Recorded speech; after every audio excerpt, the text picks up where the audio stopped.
After Avatar Aang's long imprisonment inside of the iceberg, he travelled the world with his friends and prevented the firelord from taking control of the world and winning the 100-Year War. During these travels, he visited the old temples of his ancestors and came to learn a horrible fate, that he was the last of his kind. But what happened to Aangs' parents after his long stay in the iceberg, and did he ever meet them while he was still there? Well, hit that subscribe button and let's discuss. So during the time of Aangs' childhood, we know that each of the 4 temples was split up by gender.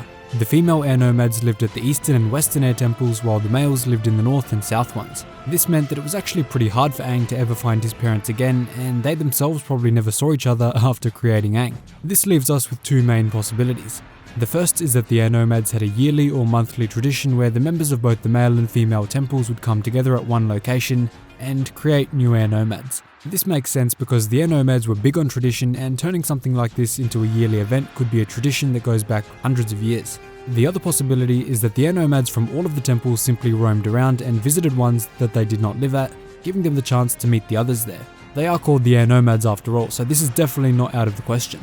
Regardless, the air nomads didn't really value family bloodlines or connections of that type, as well as the children being raised by many different monks from different temples. So knowing that, I'd say the possibility that Aang ever met his parents again before the slaughter is near zero.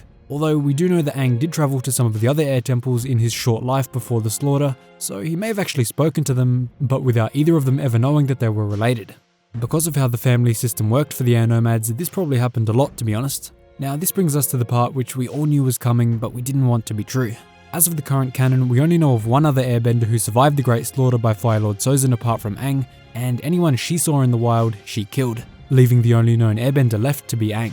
This means that Aang's parents were both likely slaughtered in the first attacks on the temple, along with everyone else there. A very sad but expected reality. So I hope you guys enjoyed that little lore tidbit there. If you did, hit the subscribe button and leave a like, and I will see you in the next one.